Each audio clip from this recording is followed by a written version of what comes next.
O presidente Jair Bolsonaro editou decreto que prorroga o período em que as empresas poderão suspender contratos de trabalho e, naturalmente, reduzir salário e jornada por mais 60 dias. Além disso, o documento prorrogou o prazo para o recebimento do benefício emergencial. Sobre essas medidas, eu vou conversar agora com a advogada Flávia Barreto, que é especialista em direito previdenciário. Doutora Flávia, boa noite. Eu gostaria de saber, inicialmente, o que de fato vai acontecer com o trabalhador. Quais os prejuízos que o trabalhador terá? Boa noite, Gilvan. Boa noite a todos. Pois bem, temos aí passado por um período, decreto de medidas provisórias, de medidas trabalhistas que foram adotadas para essa época da pandemia.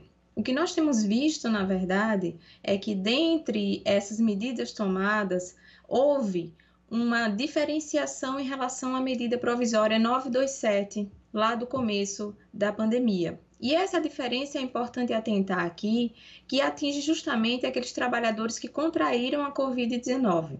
Vale dizer, se aquele trabalhador que estava ali na linha de frente, seja numa empresa, seja numa instituição pública, ele teve contraído a doença da Covid-19 e veio a falecer por conta disso, esse trabalhador ele poderá receber benefícios previdenciários. Como?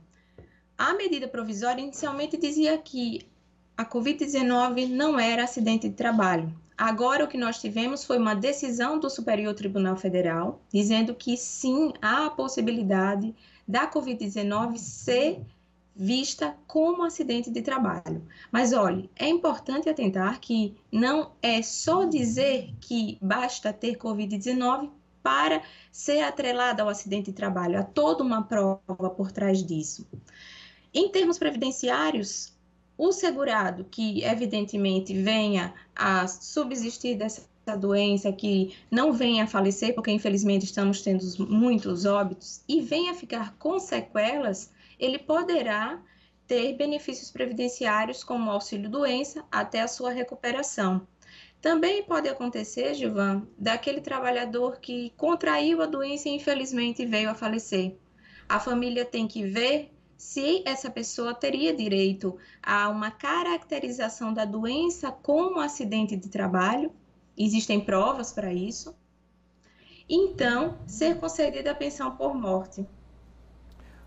Doutora Flávia, vai cair justamente na época do pagamento do 13º salário. Eu gostaria de saber da senhora se existe alguma alteração para o trabalhador nesse caso?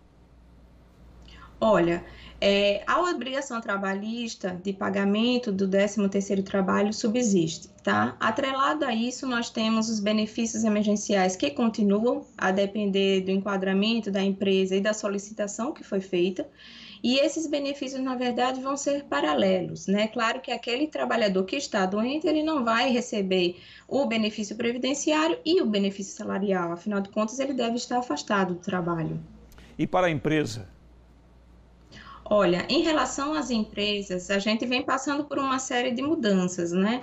E a mais significativa, na verdade, agora, é ver todos esses trabalhadores que tiveram a sua carga horária diminuída e então ver se eles ainda vão precisar se enquadrar nessas medidas que já foram solicitadas, na verdade, através do programa, para continuar recebendo os auxílios.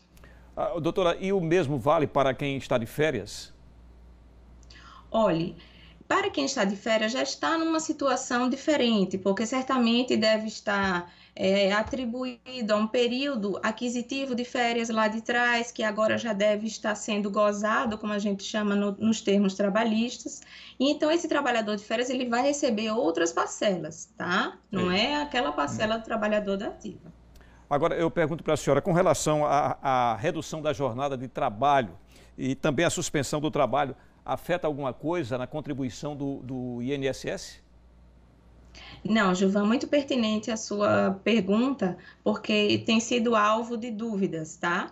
O fato gerador da contribuição tem sido o trabalho. Então, Uma vez que o trabalhador está afastado, está recebendo esses auxílios emergenciais, ele não vai ser prejudicado por conta disso. Mais na frente vamos ter outros efeitos, claro, mas em relação às contribuições previdenciárias, não.